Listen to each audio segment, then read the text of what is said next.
రంజిత్ రెడ్డి కొండ విశ్వేశ్వరరెడ్డి ఇద్దరు పోటీ చేస్తున్నారు. గతంలో వీళ్ళిద్దరు బీఆర్ఎస్ అభ్యర్థులు.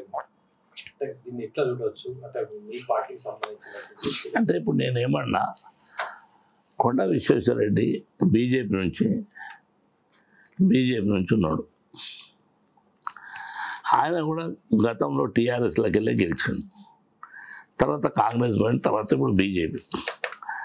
ఆయన పనితనం అంతా ఆ ప్రాంత ప్రజలకు తెలుసు. ఆయన ఏం చేస్తుండు, ఏం చేయబోతుండు అది ప్రజలకు తెలుసు, ఓటర్స్కి తెలుసు. దాని తర్వాత రంజిత్ రెడ్డి కూడా ఇదే టీఆర్ఎస్ నుంచి బీఆర్ఎస్ నుంచి వచ్చిన లీడరే.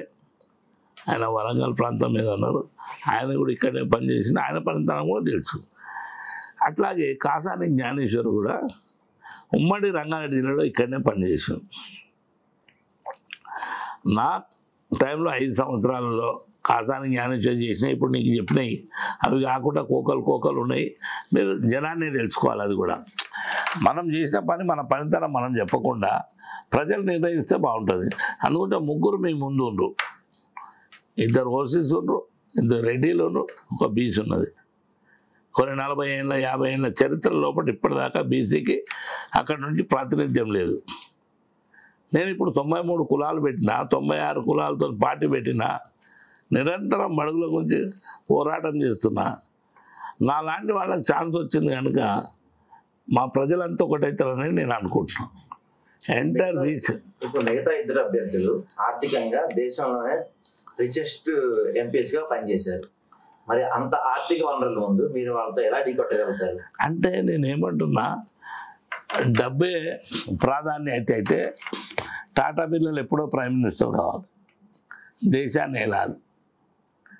అట్లాంటి అంబానీ ఆదాని కూడా దేశాన్ని వెళ్ళాలి. వీళ్ళు business mens, only business men, రాజకీయ నాయకులు కాదు. వీళ్ళు బిజినెస్ మెన్స్, బిజినెస్లో ఎక్కువ రాణిస్తారు. పొలిటికల్లో మాత్రం నా వరకు వచ్చే వరకు డబ్బు ప్రాధాన్యత కాదు, డబ్బుతో కూడా కొనలేరు కొంతమందిని. అందుకని మీరు గ్రామాలలో మీరే కొద్దిగా సర్వే చేయండి, వాస్తవ రూపం వస్తుంది. అందుకని నేను ఏమంటున్నా, ఎవరు ఏం పని చేసిరు అనేది ప్రజల ముందే ఉంది. ముగ్గురం కాంటాక్ట్ చేస్తున్నాం, ముగ్గురం ఈ ప్రాంతంలో పని చేసిన వ్యక్తులం. ఎవరిది బెస్ట్ అనుకుంటే వాళ్ళ నోట్ ఏమంటున్నాం. ప్రజలకు ఇప్పుడు పార్టీల మీద చూద్దాం.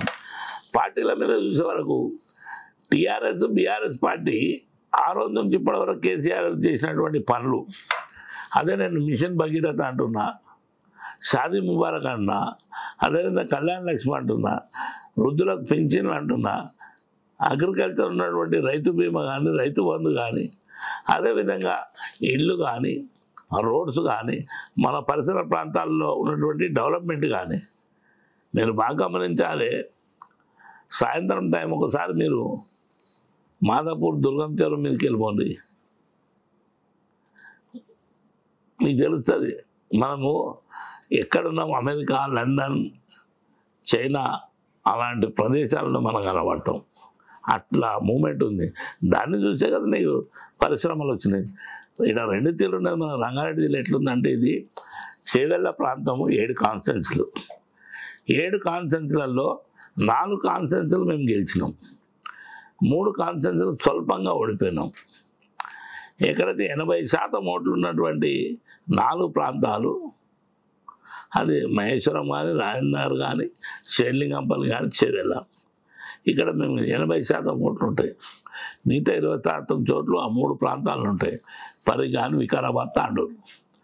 మేమేమన్నాము, ఇక్కడ గ్రామీణ ప్రాంతం ఉంది, అర్బన్ ప్రాంతం ఉంది. అర్బన్ ప్రాంతంలో మీరు మొన్న చూసారు, ఎక్కడైతే డెవలప్మెంట్ జరిగిందో కేసీఆర్ కానీ కేటీఆర్ కానీ చేసినటువంటి అభివృద్ధి పనుల మీద మీరు ఎక్కడికక్కడ బేరీ చేసుకుంటే, ఆ బేరీది లోపల కూడా పట్టణ ప్రాంతంలో ఎక్కువ సీట్లు గెలిచినాయి. అక్కడనే గ్రామాలలో ఏమైంది, రైతు బంధు వాళ్ళు 10 ఇస్తారు, మేము 15 ఇస్తామన్నారు. 2 లక్షల రూపాయలు ఇమ్మీడియట్ ఇన్సూరెన్స్ ఇస్తామన్నారు, అమౌంట్ ఇస్తామన్నారు. పింఛన్లు డబల్ ఇస్తున్నారు, ముసలిళ్ళకి 4,000 ఇస్తామన్నారు. ఇలాంటి చాలా వాగ్దానాలు చేస్తే వీళ్ళు కూడా చేస్తారేమని ప్రజలు మానవులు ప్రతి మనిషితో తప్పు జరుగుతుంది. వీళ్ళు చెప్పే దాంట్లో కేసీఆర్ బాగా చేసాడు, ఇంకీళ్ళు ఏమైనా ఎక్కువ చేస్తారేమని అట్లా వేసారు. కానీ వాళ్ళకి 2 నెలల 3 నెలల్లో తేలిపోయింది తప్పు చేసినామని. ఏ గ్రామాలకు పోయినా, ఏ ప్రాంతాలు పట్టణ ప్రాంతాలకు పోయినా మేము తప్పు చేసినాం కేసీఆర్ కోట్లు వేయక. లోకల్లో ఉన్నటువంటి ఎమ్మెల్యేస్ మీద మా కోపం ఉండి ఈ ఎమ్మెల్యే ఓడిపోతాడు అనుకున్నాం, కానీ కేసీఆర్ ఓడిపోతాడు అనుకోలే, ప్రభుత్వం రాదనుకోలే అని జనం చెప్తున్నారు, మనం కాదు. కనుక వీటన్నిటి మీద బేరీ చేసుకొని వాస్తవ రూపం చెప్పవలసిన బాధ్యత మన మీద. మరి దాని నిర్ణయితలు ప్రజలే. ఇక ఎవరు మంచిగా చేసినారని ప్రజలు నిర్ణయించాలి. వాళ్ళ ఏ దానికైనా కానీ వాళ్ళ నిర్ణయాన్ని మనం అందరం కట్టుబడి ఉండాలి. ఇక్కడ డబ్బు ప్రాముఖ్యత కాదు. డబ్బులు బంగారు పొయ్యిలు వంచిన ఈసారి బీఆర్ఎస్ ఆడ గెలవబోతుంది. కాసానికి జ్ఞానేశ్వర్ ముదిరాజు గెలవబోతున్నాడు. బీద బడుగు వర్గాలు అందరూ ఒకటవుతుండ్రు. సబ్బండ వర్గాలు తప్పకుండా కాసానికి జ్ఞానేశ్వర్ని గెలిపించబోతున్నారు.